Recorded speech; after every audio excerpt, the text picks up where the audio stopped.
서울 시민 여러분 반갑습니다. 야권 대표 안철수입니다. 이제 이틀 앞으로 선거가 다가왔습니다. 4년에 한 번 오는 기회입니다.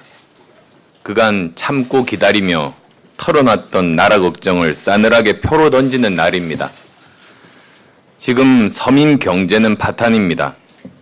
최저임금 인상으로 알바 고용도 못해서 가족들 동원해 보다가 그래도 안 돼 가게 문 닫는 자영업자들, 52시간 근로시간 단축으로 사실상 투잡으로 내몰리는 서민 노동자들의 한숨이 가득합니다.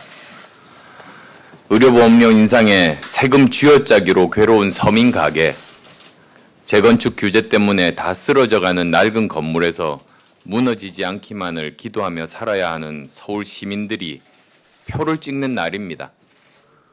선거일 다음 날인 14일, 그간 숨겨온 보유세 폭탄 인상안이 발표된다니 선거에서 민주당 찍으면 세금 인상 허용해 주는 겁니다. 이루어지지도 않고 실현되지도 않을 미신이나 다름없는 소득주도 성장을 아직도 포기하지 못하고 있는 문재인 정부를 심판해서 잘못을 시인하도록 하는 게 이번 서울시장 선거입니다. 불과 2년 전 우리는 알파고가 세계 최고의 이세돌 바둑 기사를 이기는 것을 보고 놀랐습니다. 그런데 벌써 스마트폰, TV, 냉장고, 청소기, 자동차에서부터 기업과 공장, 국방과 국가 시스템까지 인공지능은 우리 삶의 일부가 되었습니다. 2년 만에 세상이 이렇게 많이 변했습니다. 그런데 지난 7년 박원순 후보가 아무것도 하지 않은 사이에 서울시의 미래 경쟁력이 한 해 평균 4계단씩 세계 10위에서 38위로 추락했습니다. 옛날 사람이 다시 서울시장을 4년 더 한다면 서울은 끝모르고 추락할 것입니다.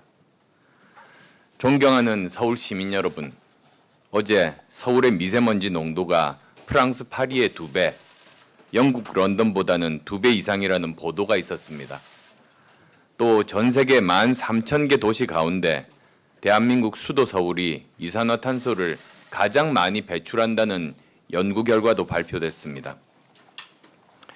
이산화탄소 배출 세계 최악, 미세먼지 농도 세계 최악 수준이니 서울에서는 담배 피는 것보다 그냥 숨 쉬는 게 몸에 더 해롭다는 말이 나오는 거 아닙니까? 박원순 시장 7년, 청렴도, 도시 경쟁력, 청년 일자리 추락하고 시민단체 사람들 6층에 모여 32조 예산 흥청망청 해먹은 거 이제 세상이 다 아는 일이 됐습니다. 이 어처구니 없는 서울 후퇴의 시간은 역사의 치욕으로 남을 겁니다. 일사후퇴로 서울을 빼앗겼으면 반격을 해서 되찾아야 합니다. 제가 앞장서서 서울을 수복하고 서울을 개벽하겠습니다. 어쩌면 저 때문에 벌어진 그 7년을 제가 앞장서 끝내겠습니다. 존경하는 서울 시민 여러분, 이번 선거는 첫째, 집권 여당의 경제 파탄을 심판하는 선거입니다. 서민 경제 살린다며 서민 경제를 파산으로 모으는 문재인 정부를 심판하는 선거입니다.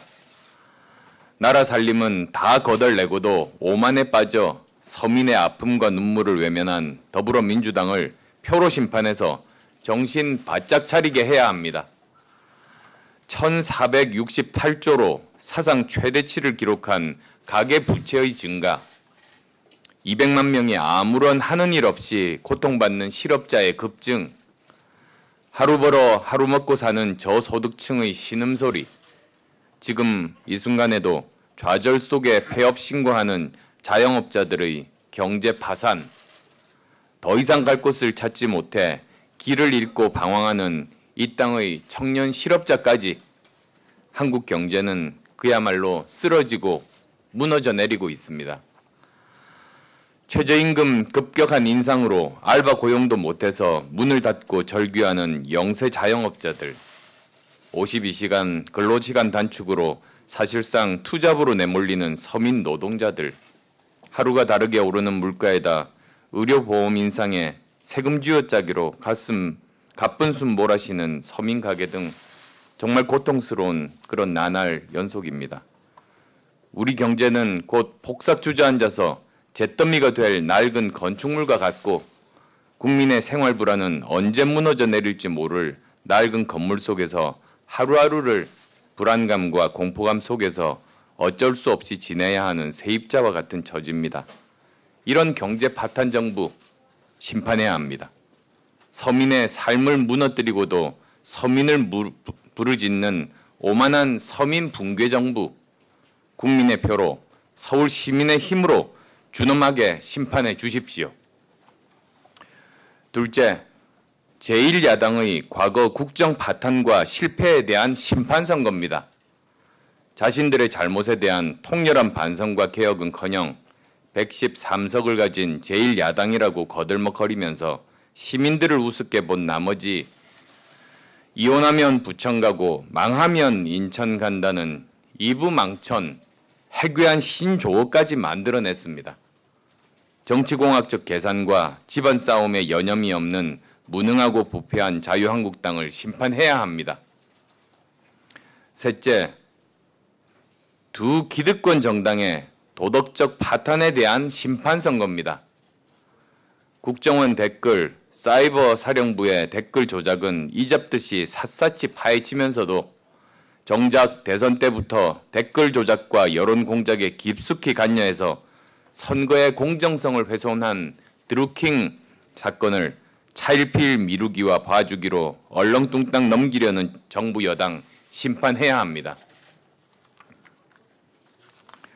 그래서 그 배후를 낱낱이 밝히고 다시는 선거판에서 여론 조작이 일어나지 않도록 일벌백계 해야 합니다. 집권 여당의 도덕적 타락은 여기서 그치지 않습니다. 유력 후보가 조직 폭력배와의 뒷거래 연루 의혹에 휩싸이고 또 다른 유력 후보는 총각 행세하며 유명 연예인을 농락했다는 의혹이 확산되고 있습니다. 성적 타락을 비롯한 도덕적 파탄에 있어 자유한국당의 화려한 면모는 결코 민주당에 뒤지지 않습니다.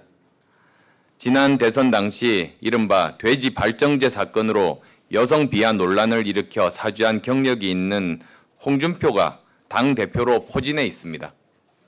그러면서 홍 대표는 천만 서울 시민의 여망인 야권 후보 단일화의 회방꾼으로 전락했습니다. 여기에 김문수 후보는 야권 단일화를 민심에 의하지 않고 자신들의 추악한 정계 개편 수단으로 활용하려는 검은 속내를 드러냈습니다. 김문수 후보는 지금이라도 즉각 서울시장 후보직을 사퇴하여 서울 시민의 마지막 염원인 민심에 기초한 야권 단일화 요구에 부응해야 합니다. 자유한국당은 이미 이번 선거를 통해 더불어민주당의 이중대로 전락한 만큼 이번 선거를 통해 혹독한 심판을 받게 될 것입니다. 그렇지 않아도 홍준표 대표는 부산에서는 부산이 지면 문 닫겠다고 하고 대구에서는 대구서 지면 문 닫겠다고 했습니다.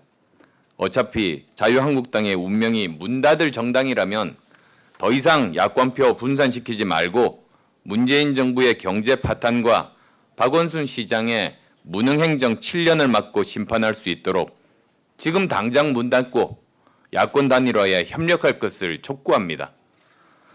이미 도덕적으로 파탄 상태에 이른 낡고 썩은 더불어민주당과 자유한국당은 나쁜 과거의 구태 정당임이 만천하에 드러나고 있습니다. 이들 정당으로 결코 밝은 미래가 오지 않습니다.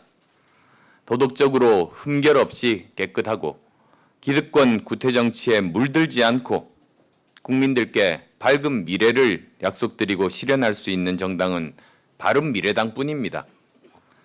새롭게 출발하는 바른미래당으로 야권의 표를 몰아주셔야 경제 파탄, 민생 파탄, 정부 여당까지 한꺼번에 두 구태 정당을 심판할 수 있습니다. 안철수를 찍으시면 안철수가 됩니다. 정부를 확실히 견제하고 야권은 제대로 살려내겠습니다. 서울수복, 서울개벽, 안철수가 하겠습니다. 고맙습니다.